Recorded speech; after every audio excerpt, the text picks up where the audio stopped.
Yes sir, एडीआरचं रूपांतर मर्डरमध्ये झालेलं आहे, ही घटना आहे. काय नेमकी ती घटना आहे?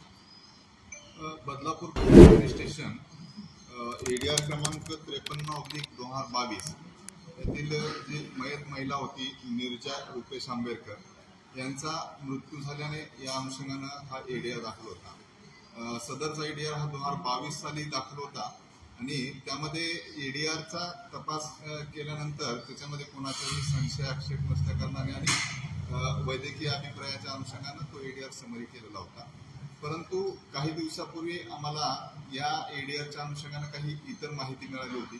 त्या माहितीमध्ये सदरचा मृत्यू हा नैसर्गिक नसून तो एक हत्या असल्याच्या आम्हाला गोपनीय माहिती मिळाल्या होत्या. त्या अनुषंगानं आम्ही मागील 6 महिन्यापासून याच्यावर वर्कआउट करत होतो. याच्यामध्ये याच्यापूर्वी काढलेले जे CDR आहेत त्या CDRचं ॲनालिसिस आणि गोपनीय माहिती या अनुषंगानं त्याचा आमचा तपास चालू होता. या तपास हा पूर्णपणे गोपनीयरित्या चालू होता.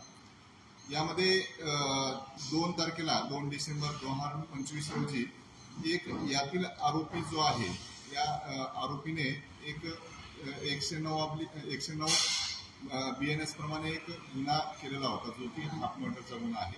त्यामध्ये आम्ही त्या आरोपीला अटक केल्यानंतर या घटनेच्या अनुषंगाने आम्ही त्यांना माहिती विचारली.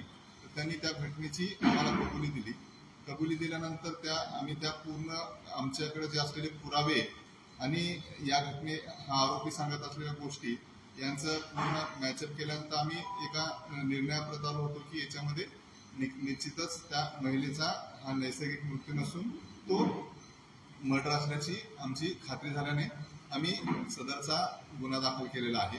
त्याच्यामध्ये आतापर्यंत आम्ही 3 आरोपींना अटक केलेला आहे आणि जो आम्हाला माहिती दिलेला आहे तो इतर गुन्ह्यामध्ये एक आरोपी अटक आहे. 2022 मध्ये निर्जा आंबेडकर यांचा मृत्यू झाला. त्यावेळेला पोस्टमॉर्टमचे रिपोर्ट काय होते आणि आता जे काही समोर येत आहे याच्यात किती तफावत आहे? नाही, आधीचे जे पोस्टमॉर्टम रिपोर्ट झालेले होते त्या रिपोर्टचा आम्ही अजून अभ्यास चालू ठेवलेला आहे. त्याच्यामध्ये त्यांचे जे तज्ज्ञ आहेत त्या तज्ज्ञांकडे त्या अनुषंगाने आम्ही क्युरी करणार आहोत आणि त्याच्यामध्ये जे दिलेलं रिझन आहे त्या रिझनच्या अनुषंगाने सुद्धा आमचा तपास चालू आहे. सर, किती चॅलेंज आरोपींची काही गुन्हेगारी पार्श्वभूमी आहे का? याच्यातील काही आरोपींवर एक दरोड्याचा एक गुन्हा दाखल आहे. काही आरोपींच्या इतर गुन्हेगारी पार्श्वभूमी आहेत. त्या अनुषंगाने सुद्धा आमचा अजून पुढील तपास चालू आहे. सर, किती चॅलेंजिंग होतं, कारण 3 वर्षानंतर पुन्हा अशा प्रकारे तपास करणं किती आव्हानात्मक होतं पोलिसांसाठी? ह्याच्यामध्ये जे पुरावे आहेत त्या पुराव्याच्या अनुषंगानं निश्चितच आम्हाला हे चॅलेंज आहे. परंतु आम्ही त्या कन्क्लुजनपर्यंत पोहोचलेलो आहोत. त्यामध्ये आम्हाला भरीव पुरावा मिळालेला आहे. अजूनही त्याच्यामध्ये तपास करून एक कॉन्क्रीट तपास आमचा पूर्ण करून आम्ही मान्य न्यायालयासमोर या अनुषंगानं दोषारोपपत्र सादर करू. सर, सुरुवातीला जेव्हा एडीआर दाखल झाला होता तेव्हा वैद्यकीय तपासामध्ये डॉक्टरांना सर्पदंशाने मृत्यू झाला असं आढळून आलं नाही का? कारण नैसर्गिक मृत्यू असं सांगण्यात आलं होतं.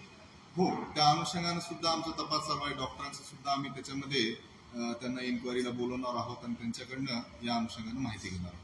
किती आरोपी अटक आहेत आणि किती अटक होणं बाकी आहे? अद्यापपर्यंत आपण 3 आरोपींना अटक केलेला आहे आणि यातील जो महत्वाचा दुसरा एक आरोपी जो आहे तो इतर गुन्ह्यामध्ये अटक आहे त्याला आपण या गुन्ह्यामध्ये वर्ग करून घेणार आहोत. याच्यामध्ये इतरही कोणी अजून निष्पन्न होते का आरोपी म्हणून तर त्या अनुषंगाने सुद्धा तपास चालू आहे. तपासाची दिशा ही चांगल्या पद्धतीने चालू आहे आणि याच्यामध्ये निश्चितच आम्ही चांगल्या पद्धतीने यशस्वी होऊ. हे सगळे आरोपी बदलापूरचेच आहेत? हो, यातील सगळे आरोपी हे जे बदलापूरचेच आहेत. सर, कुठून अटक केली यांना आपण यातील 2 आरोपी जे आहेत हे बदलापूरमधून अटक केलेले आहे आणि एक आरोपी जो आहे तो अलिबाग या ठिकाणी गेल्याची आम्हाला माहिती मिळाली होती. त्या अनुषंगाने आम्ही तिथं तपास पत्र हे करून पाठवून रात्रीतून त्यांना अटक केली. सर, हेतू काय होता, उद्देश समोर आले का? या अनुषंगाने सुद्धा तपास चालू आहे. हेतू 1-2 दिवसातच आपल्याला लक्षात. Speed news Bharat.